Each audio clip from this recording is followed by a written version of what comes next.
Hi, I'm JC Pohl. I'm here with Teen Truth. I'm actually at a marriage and family training. I'm here with Delany Menell. She's a marriage and family therapist here in Austin. She has a private practice, and we were just talking at lunch about some of the strategies that she uses to work with her clients and work with students. And here at Teen Truth, we deal with a lot of bullying and relational conflict that kids are going through. And Delany just had a great approach. Delany, a lot of people watching this are school administrators and school counselors that are looking for really simple ways to talk to their students and work them through this adversity and this stress. And a lot of times, in this conflict, there's kind of the event, and then we want to get them to the solution. But I really like what you had to say about kind of what happens in between. So, tell our audience a little bit about, your theory and your approach and how you work students through this type of issue. Sure. So, you mentioned the word event, so I'll just kind of start there. We have an event, something that happens, and very often we just want to solve the solution or find the solution. We want to fix, especially for all of you adults out there, right? We feel for our kids and we want to fix it as soon as possible. What I propose, however, is that we slow that process down a little bit, and that's the word, process, the in-between. We have an event, we need to process, and then we fix, right? And oftentimes, what I find is that the solution is actually in the process itself, right? So I call it a little bit of a recipe, but I start with awareness, right?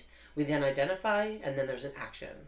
So I'll start with awareness, right? We can't change unless we are aware of what it is that we need to change, right? So oftentimes that awareness looks like, something feels funny maybe in my body, or something happened at school and I'm feeling a little bit meh, right? We don't always have the word for that, but the awareness starts with that. That something's going on. Something's happening out of the ordinary, right? Okay.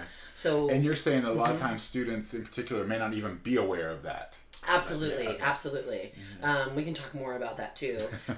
But the big piece here is to become aware. There's a lot more on, of course, how to become aware, and we can maybe talk a little bit later on the specifics of that.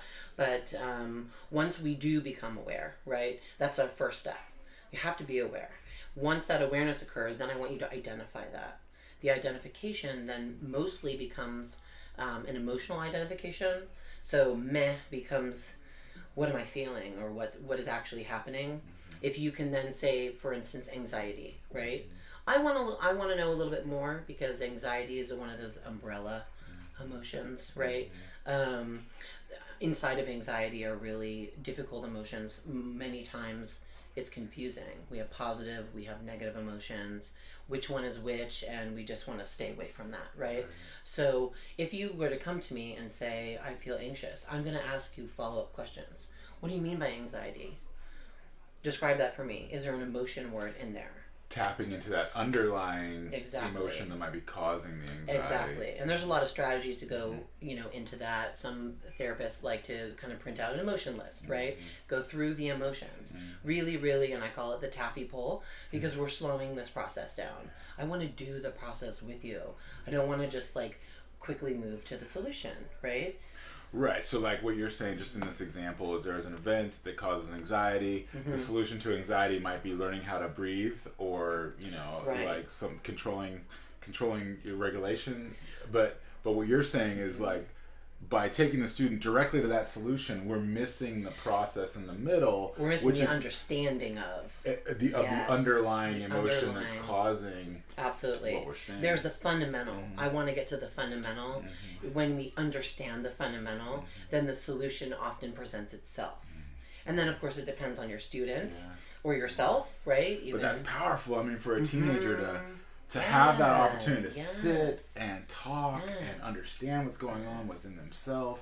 Now, I guess as a follow-up question before we kind of wrap up here, so what's the benefit? I think, people watching, they understand, all right, so there's an event that kind of creates the awareness, then we need to do the processing, find the solution. What's the benefit of sitting in this process for you? What's the value of that? For kids, well, the benefit is one, it's portable. It's internal to us. It's something that we bring with us. It's something that we can add, of course, I'm sure you've heard many times, to your toolbox, right? It's internal. It's a cognitive process. It doesn't go anywhere else. You have it internally. So once you get really good at it as well, the benefit then becomes in the middle of a bullying situation, you're going to be doing it quicker and quicker. So it's actually, you're teaching them the skill, absolutely, to do in the moment. To do it in the moment, which will help them when something's going down in their life. Absolutely. So internally. The immediacy becomes, it's just right there. Yeah. It's literally right there. Yeah, very powerful. Yeah. Well, I mean, that is just a little 5-minute Cliff Note version of. And there's more. There's so much more. I'm sure what an amazing session. You know, I can just imagine sitting here for 50 minutes in a session and watching you work with a student. But you know, so any students that you're working with that might be in that kind of stressful situation, or an event has happened that's causing that kind of stress inside of them, ask yourself, you know, are they aware of what's going on? Can we spend some time processing what the underlying emotions might be?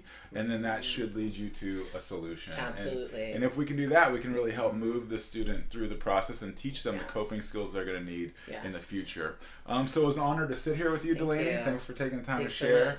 If you want to get connected with Delany, just reach out to me. I can connect you with her. Absolutely. Also, you can always find us at teentruth.net or out on social media. It's always great to work with you, and hopefully this can inspire you and give you insight in how to work with your students. So thanks so much. You have a great day.